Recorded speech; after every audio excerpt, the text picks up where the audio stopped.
This is called Art on the Mark. Art on the Mark is the world's largest display of projected public art. It takes place every single night at 8:30 p.m. and then again at 9 o'clock. This program just got started in 2018. It's already been so popular with both residents and visitors alike. You can find the projector system over on the left-hand side of the boat. That projector system actually used a digital laser mapping technology to map out the surface of the building so that no light ever shines into the windows of merchandise. Where's the projection coming from? The Year of Chicago Dance. It's my favorite theme. Oh, that probably I just big vent-looking thing. This building is designed in a style called Art Deco. Art Deco is marked by vertical racing stripes up a limestone face, deep inset windows that reinforce the look of those racing stripes, metallic elements that create a sense of rhythm, and stair-stepped edges up at the building's crown. We'll hopefully see a little bit more art on the mark on your way back through. Either way, I'm so glad that you were all able to see that when I first pass in. We are now entering an area of the Chicago River called Wolf Point.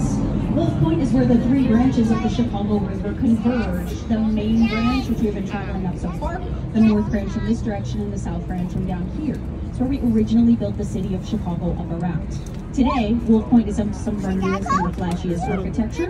For example, straight in front of us, you have a curved blue glass building. Looks like a hot pocket.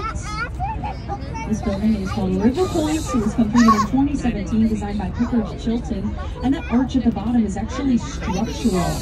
Notice the portholes in the white plaza below. Those are actually exhaust fans, as there are Metra and Amtrak passenger trains running underneath this building. When they went to design the structural support for River Point, they could not just dig something straight into the ground. They would run into the rail yards below. They had to keep that load bearing above.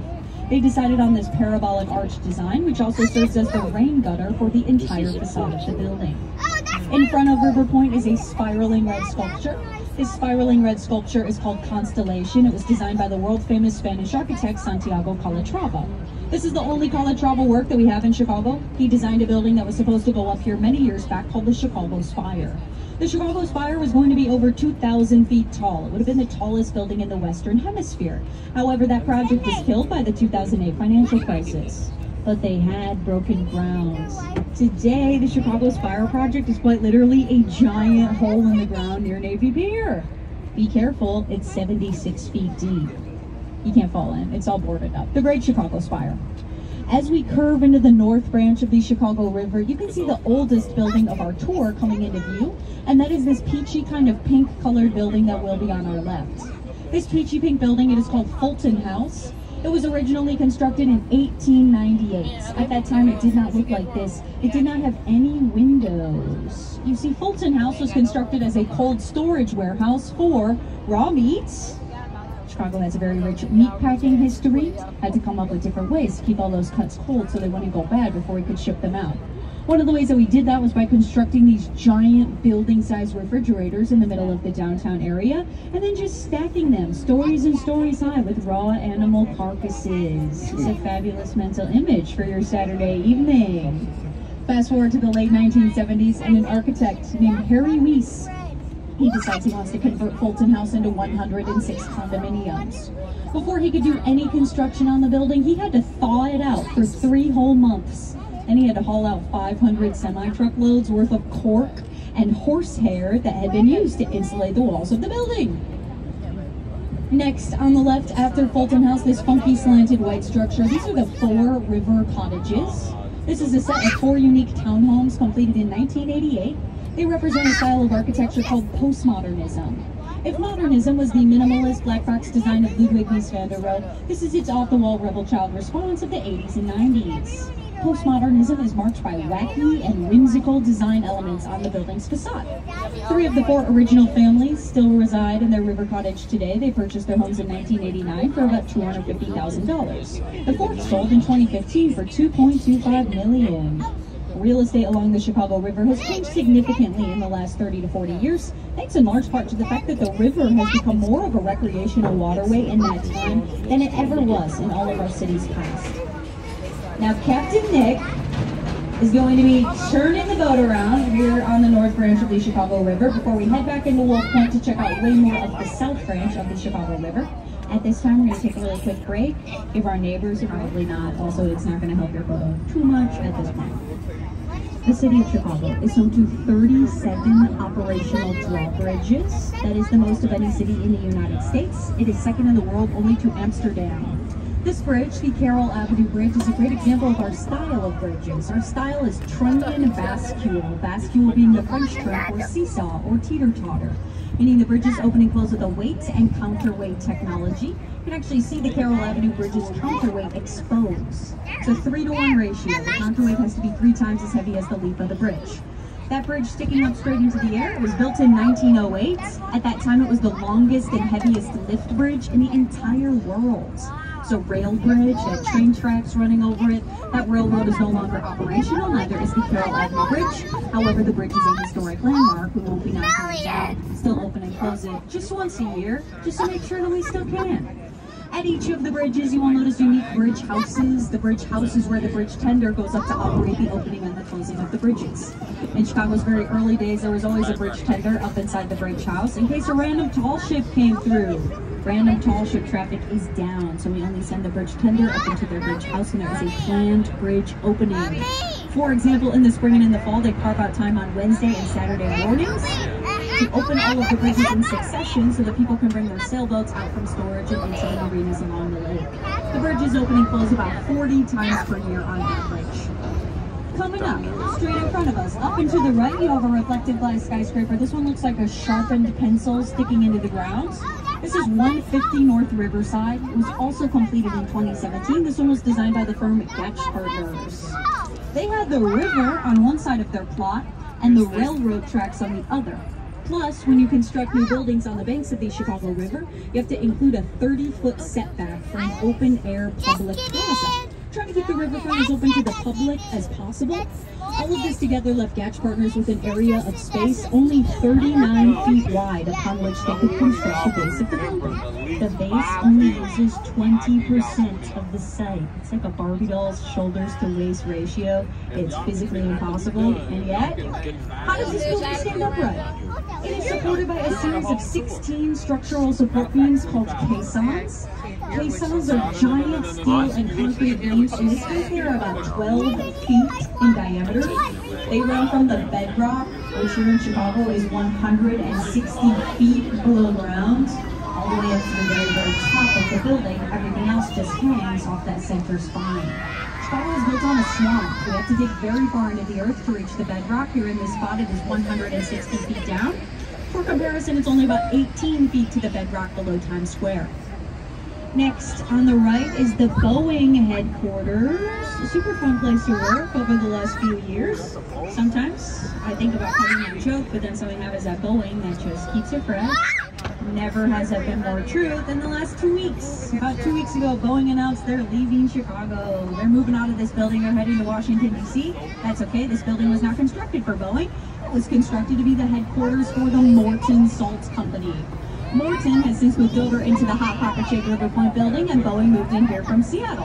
However, as you come out from under this bridge, you'll be able to take a look up at the very, very top of the Boeing building, and you will see a panel of 6 giant holes opening that rooftop up to the sky. Now, if you were designing a building for a table salt company and you put holes in the top, what are you trying to replicate?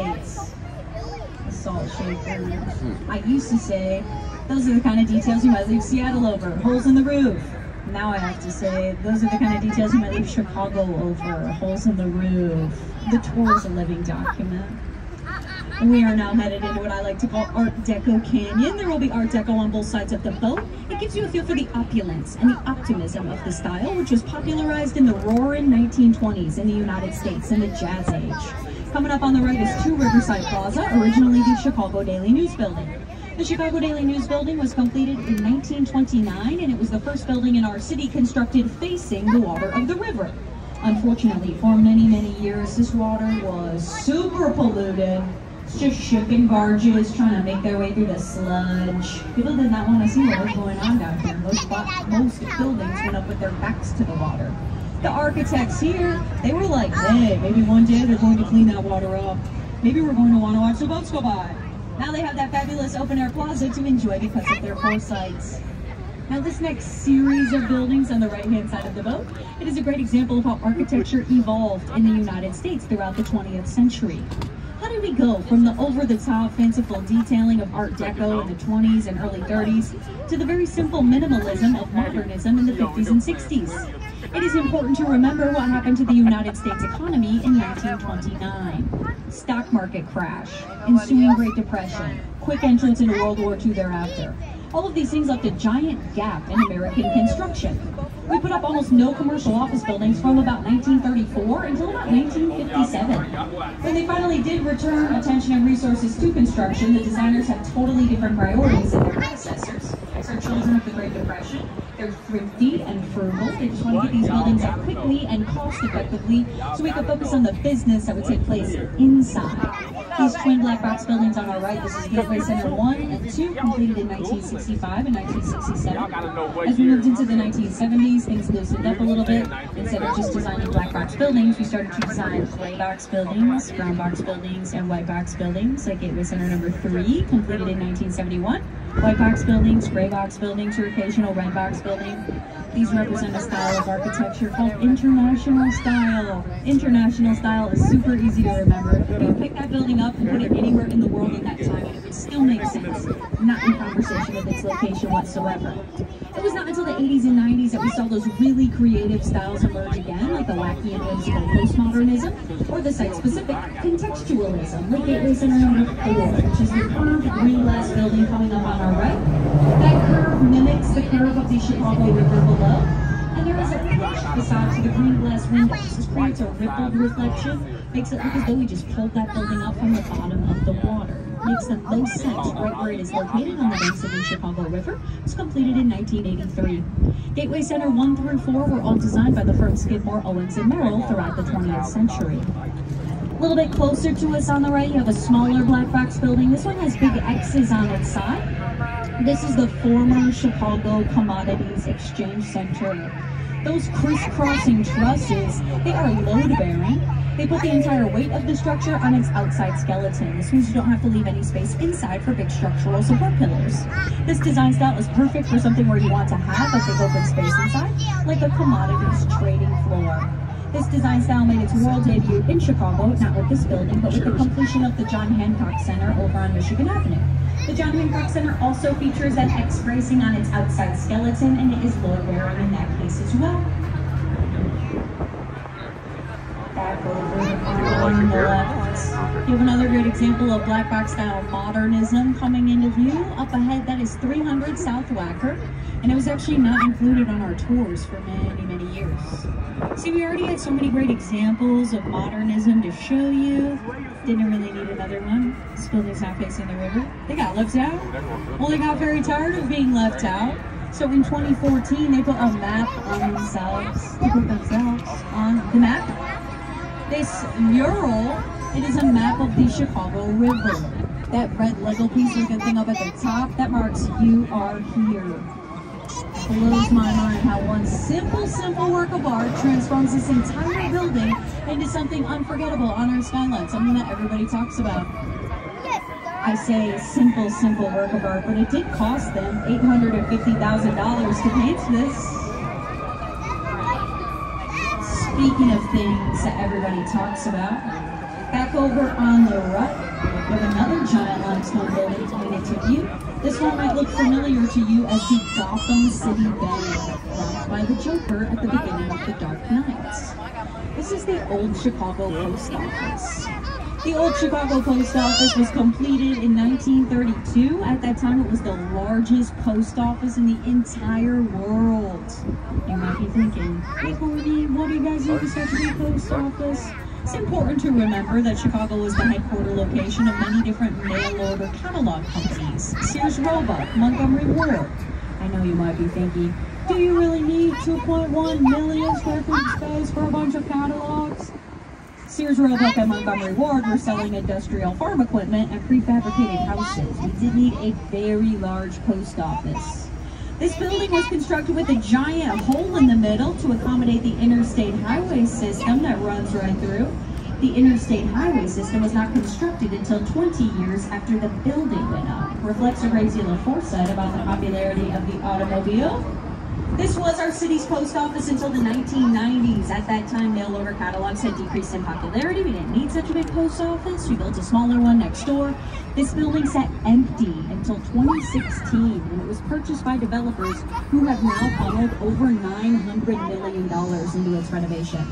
This building's renovation into high-end office and event space actually became the largest commercial redevelopment project in American history. A couple of the highest profile leases went to Uber and Walgreens. This is now the Walgreens World's headquarters. The project also features a 3.5-acre rooftop park. It's called the Meadows. I think that's a funny name. It's not a meadow, it's a rooftop in downtown Chicago. But I like the poetics. I do like the poetic. As we travel down the south branch of the Chicago River, it's a great time for me to talk to you about one of the most pivotal moments in our city's history as we are nearing its origin site. To do this, we have to go back in time exactly 150 years. Around 9 p.m. on the night of October 8, 1871, a neighbor came by to alert Mrs. Catherine O'Leary of a fire in the barn behind her house over on DeKalvin Street. It's about 6 blocks to the southwest of where we are right now. Today, that exact spot is home to the Chicago Fire Academy because irony is not dead. The city had rarely been drier. They hadn't seen rain since the 4th of July. Recreational space. Totally different than how we've done things in the past. Straight ahead of us, you have a black building that has a big white frame and a series of rectangular gray balconies popping out of the side. Some people say it looks like it was written in Morse code. It was not. It's actually an example of contextualism. This is 235 Van Buren. It was completed in 2010, designed by Perkins & Will. The context that this building is in conversation with is actually the traffic on Ida B. Wells Drive below. It's meant to replicate cars stuck in traffic. It's actually very beautiful. If you find yourself caught in a jam, you could just take a look up at 235 Van Buren and see your situation reflected back at you in a very meaningful way. Further over to the right in the distance, you have another great example of Art Deco. Vertical racing stripes, up a limestone face. This one has a big statue up at the top. That is the Chicago Board of Trade building.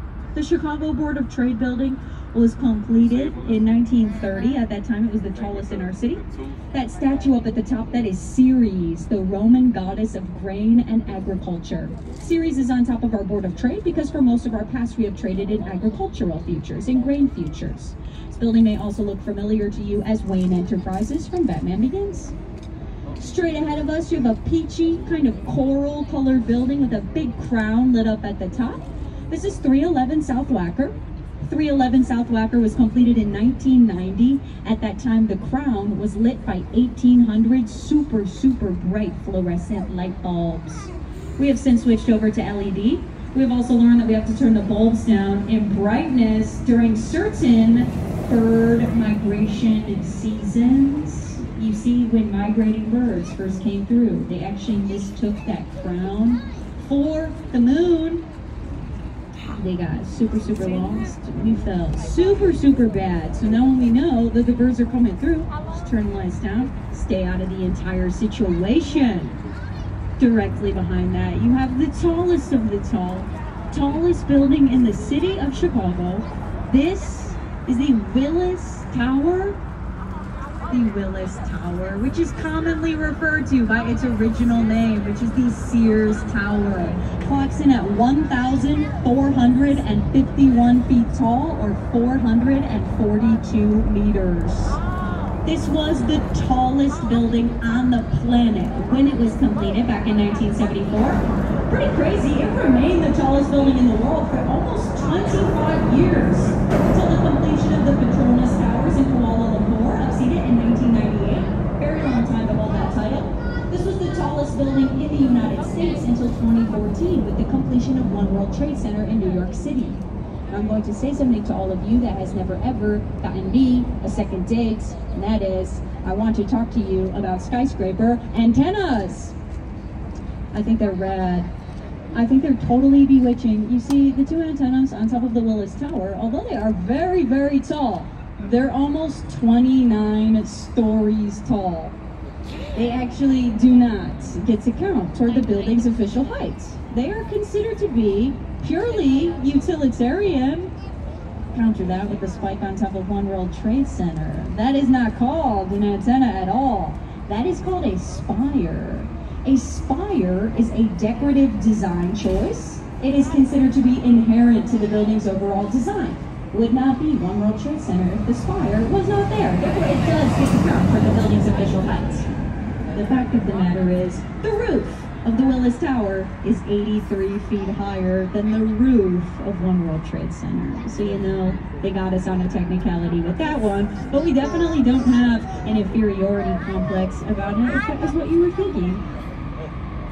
Super tall skyscrapers. They are measured from their first pedestrian entrance, first place you can just walk right in, no underground parking garage or things like that, up to their tallest decorative detail.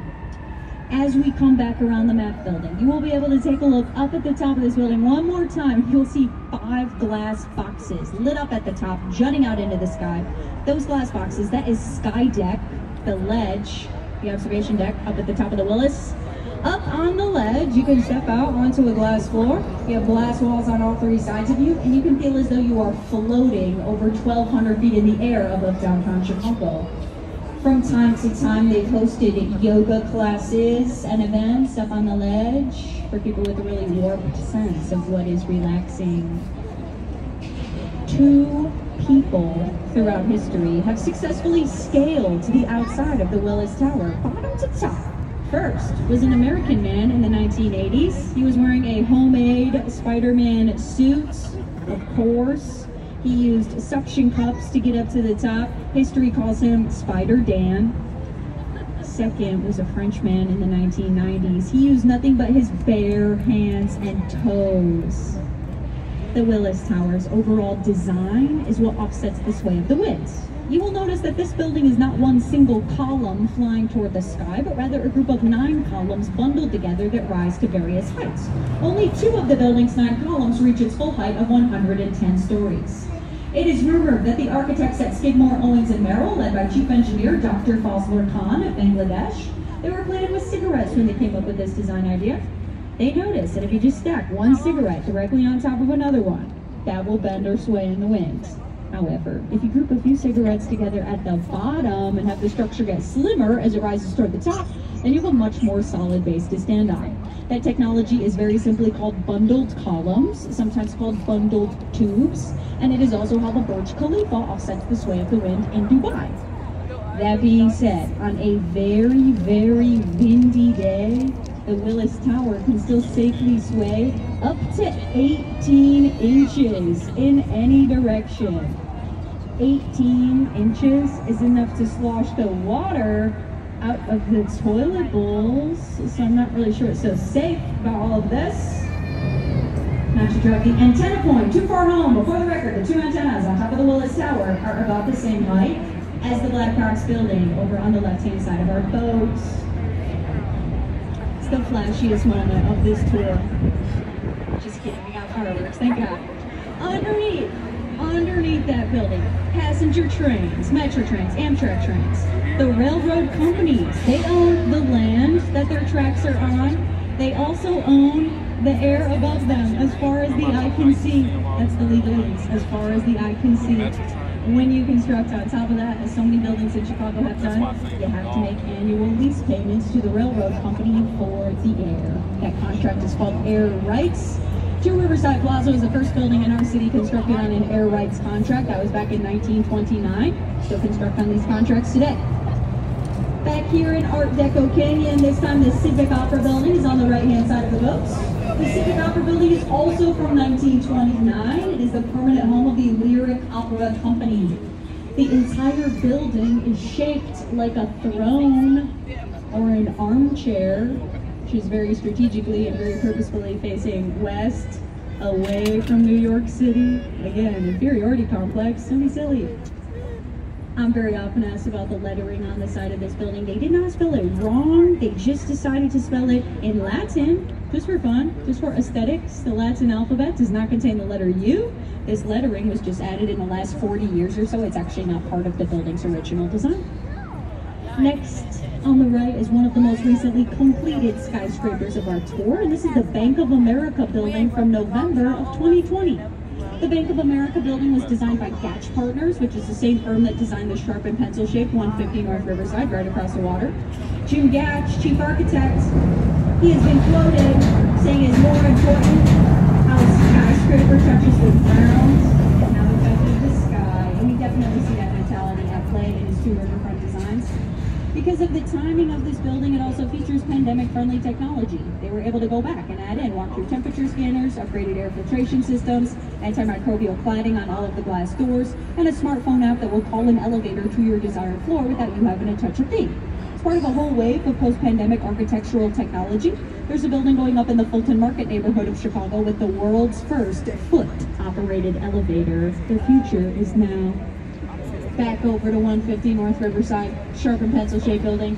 This building uses a very interesting technology to offset the sway of the winds. We talked about the bundled columns for the Willis Tower. This building uses a system called inertial slosh dampers, sometimes called tuned liquid slosh dampers. All the way up at the top of this building on the inside, there are 12 giant tanks holding 160,000 gallons of water. How it works is this. When the wind pushes the building in one direction, the water sloshes in the other direction, keeping that building nice and straight upright. Almost works like a giant shock absorber. There are some buildings in the world that have a giant pendulum inside trying to achieve that counterweight objective. It's a similar idea, but with water up at the top. Straight ahead of us as we head back into Wolf Point. You can see they are putting up the third of the trio of Wolf Point towers. Wolf Point West went up first. That's the teal colored building over to the left. It was completed in 2016. It is residential. Wolf Point East, the lighter blue building with the white trim, was completed in the summer of 2020, also residential. Now Wolf Point South is going up between the two. It will be the tallest of the three buildings, and it will be the only commercial of the three buildings. It will be called the Salesforce Tower. Chicago soundscape for you.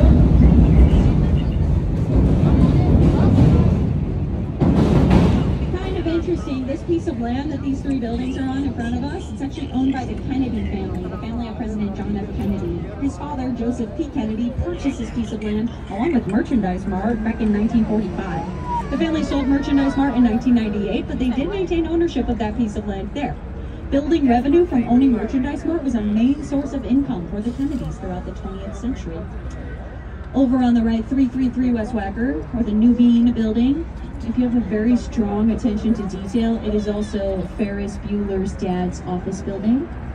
It's another great example of contextualism. From the year 1983, the curve and the color of the building mimic the curve and the color of the river below. Underneath the Nuveen building is New Public Art.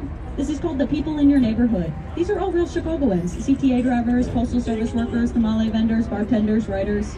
This was designed by local street artist Don't Fret and just installed in 2020 along with a couple of other murals along the Riverwalk. The People in Your Neighborhood marks the westernmost point of the Chicago Riverwalk. The Chicago Riverwalk was completed in 2016 at the great low rate of $100 million.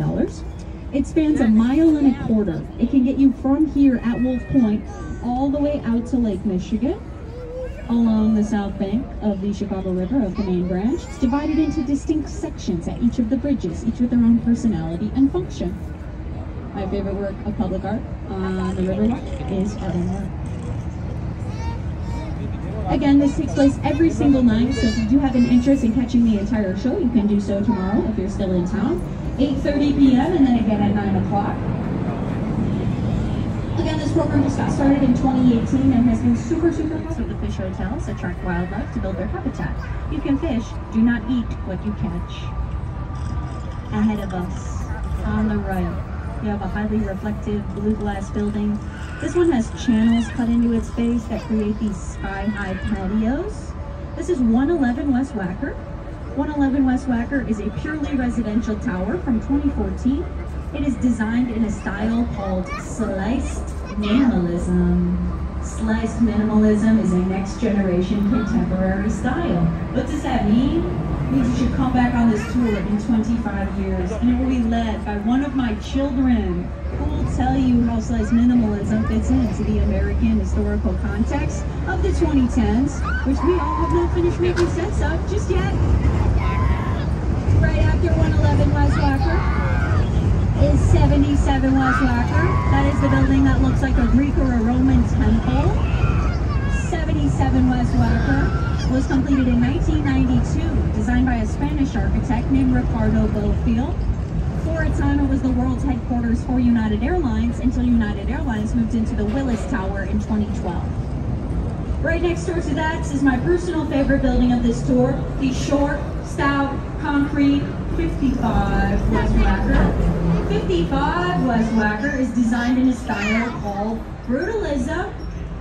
If you are not sure what emotion brutalism is meant to convey, I will tell you, lots of government buildings were designed in this style during the Cold War era. Brutalism is meant to convey the moral high ground. The term brutalism actually comes from the French term béton brut, which means raw concrete. Raw, untreated concrete is the hallmark of the brutalism design, more than anything else.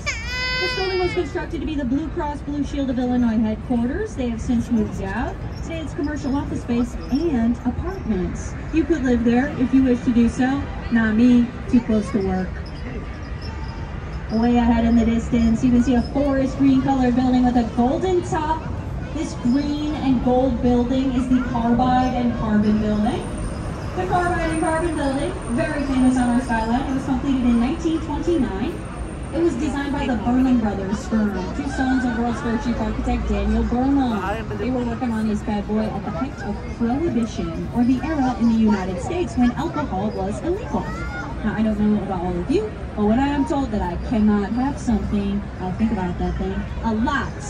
We suspect that the Burnham Brothers were thinking a lot about a champagne bottle when they designed the Carbide and Carbon building. That golden top is surfaced with gold leaf that is roughly 1/5000th of an inch thick, half the thickness of saran wrap. Super, super thin, still shines so golden bright to us from the ground. Today that building is home to the Pendry Hotel. Closer to us on the right, you have a very ornate beige colored building. It has two rectangular pieces and then a big fancy dome up at the top. This is the Jewelers building from 1927. Back in the day, it was a hotbed of not only jewelry merchants, but also organized crime. Hard to have one without the other in Chicago at this time. For this reason, the Jewelers building was originally outfitted with a car lift or an elevator for your car in order to facilitate the safe transfer of both jewels and people. Top portion of the building, the dome, it was home to a restaurant called the Stratosphere Club. The Stratosphere Club is commonly rumored to have been run by Al Capone. However, that rumor is very easy to dispel, as the Stratosphere Club opened in 1937. Al Capone was imprisoned for tax evasion in 1931. The building is also very famous for having been featured in the hit Chicago documentary, Transformers: Dark of the Moon. Sometimes that gets no loud. Tall, skinny white tower, looks like a rocket ship. This is the Mather Tower from 1923. It was home to the Mather Stock Car Company. The CEO, Alonzo Mather, he designed the building. He was also a descendant of Cotton Mather, the Puritan responsible for the Salem witch trials. It's a small world. Taking a number 2 stop, but it is a great rooftop bar. You should totally check it out. Back over between the two towers of the Wrigley building, you can see an onion-shaped dome. It's probably lit up a special color. It's lit up kind of a lot of colors up at the top there, that onion-shaped dome. Oh, look at that London onion-shaped dome is on top of the Intercontinental Hotel. You'll have a way better view of the whole building in just a moment. The Intercontinental Hotel was originally constructed as the Medina Athletic Association, and that dome was a marketing tactic. The Shriners, they said, come, join our gym. We even have a place for you to land your blimp. You see, the Shriners thought that in the future, all of us would be floating around town by a personal blimp. Onion-shaped domes where it just tires up on your way to work out. Unfortunately for the Shriners, not long after this building went up, the Hindenburg disaster went down. No blimps ever tied off on the onion-shaped dome. Next on the left after the Wrigley building is an example of Gothic revival design. Gothic revival harkens back to medieval times. It's often associated with churches and cathedrals. Not a church or a cathedral, this is the Chicago Tribune Tower. The Chicago Tribune Tower was completed in 1925, designed by a pair of New York City architects named Howells and Hood. Howells and Hood responded to the Chicago Tribune's call for the most beautiful office building in the entire world. It was a contest. The Chicago Tribune newspaper staff worked inside this building from 1925 until 2018. Staff moved out 4 years ago after the building was sold to be converted into luxury condominiums. The condo conversion is complete. Closer to us, you can see right through the Chicago flagship Apple Store from 2017. That is low iron, load-bearing glass in those walls, which along with the 4 marble columns inside support a super lightweight carbon fiber roof. And on the left, you can see the rainbow peacock shining up at the top of the Chicago NBC Tower. This building is super significant on our timeline, as this is where we used to film Jerry Springer. This building, I remind you of Art Deco. It's got vertical racing stripes up his face. This style is called Eco Deco. Late 80s, early 90s. Started to harp on those Art Deco design ideas. Added some contemporary ones as well. This building is from 1989. It was designed by Adrian Smith of Burj Khalifa fame. For this design, he was greatly influenced by the architect Raymond Hood. Raymond Hood was half of the team behind the Chicago Tribune Tower. Raymond Hood also designed 30 Rockefeller Plaza, the NBC headquarters in New York City. You can see elements of both of those buildings at play in his design here. Back over on the right, tucked back inland, you have a white building with vertical racing stripes and a flat top. That is the Aon Center. It's currently the 4th tallest in Chicago. When it was completed in the 1970s, it was the tallest building in the world clad with marble. Unfortunately, the marble could not withstand the cold temperatures of Chicago's winters. It began to crumble onto the Prudential Plaza below. A problem. They had to resurface the building with granite. It cost nearly as much as the original proposed budget. Inland again, between the white box building and the brown box building with that yellow stripe. Back in there, you see a building with some funky curving white balconies. These curving white balconies are on the face of Aqua Tower.